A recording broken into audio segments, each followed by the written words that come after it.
வணக்கம் மக்களே, வணக்கம் மக்களே. நாஞ்சில் சாந்தி சேனல் சார்பாக வரவேற்பதில் உங்கள் அனைவரையும் வரவேற்பதில் மிகுந்த மகிழ்ச்சி அடைகிறேன் மக்களே. இன்று நாம் பார்க்க போகிறது என்னென்னா, திருநெல்வேலி மாவட்டத்தை சேர்ந்த கவின் என்ற ஐடி ஊழியர், அதாவது மாற்று சமூக ஜாதி பெண்ணை காதலித்ததால் அவரை வெட்டி போட்டிருக்காங்க. அதை பற்றி தான் நாம் இன்றைக்கி பார்க்க போகிறோம். அதாவது தமிழ்நாட்டுடைய ஒரு நாட்டு நடப்பு தான் இது.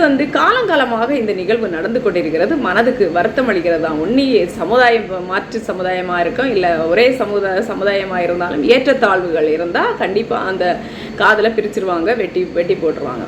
இது காலங்காலமாக தமிழ்நாட்டில் நடக்குது. ஆனால் இது இன்றைக்கி படித்த இளைய சமுதாயம், தம்பியும் நல்லா படிச்சிருக்கா, இந்த பொண்ணு நல்லா படிச்சிருக்காங்க, இவங்க சற்று யோசித்திருக்கலாம். இரு குடும்பங்களுக்கு செட் ஆகுதா இல்லையா, நம்ம காதலித்தது தப்பா இல்லையா, இல்லை நம்ம அவரவர் வழியில் வாழ்க்கையில் போயிடலாம் அப்படின்னு. அப்படி இருந்தால் நம்ம குடும்பங்கள் நல்லா இருக்கணும்னா கொஞ்சம் யோசித்திருக்கலாம். ஏன்னா படித்த பிள்ளைங்க, அந்த பொண்ணு மருத்துவராக இருக்குது, பையன் ஐடி ஊழியராக நல்ல சம்பளம் வாங்குகிற பையனாக தான் இருக்கான்.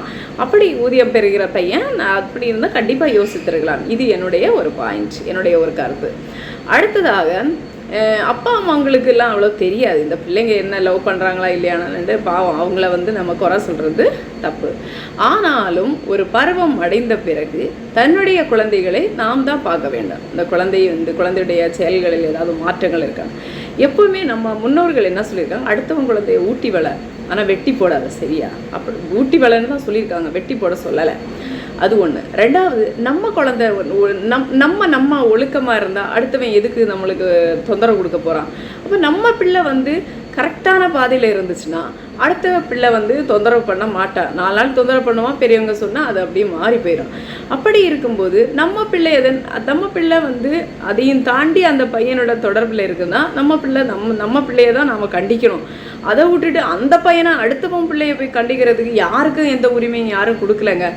அது அதே மாதிரி தவறு என்பது 2 சைடு நடந்திருக்கு. 9 வருடமாக பள்ளி பருவத்திலே காதலிச்சிருக்காங்க. அப்போ 2 பேரும் தவறு செய்திருக்காங்க. அந்த தம்பி வெட்டினா 2 பேரையும் தானே வெட்டியிருக்கணும். அவங்க அப்பா, அந்த பையனோட அப்பா ஒரு கேள்வி வச்சார்.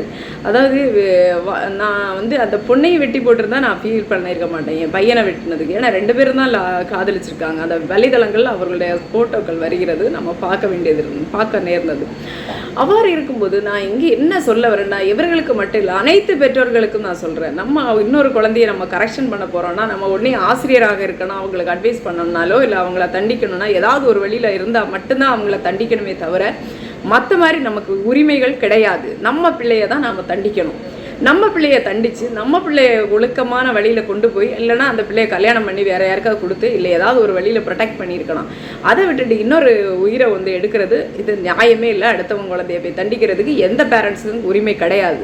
இது என்னுடைய கருத்து.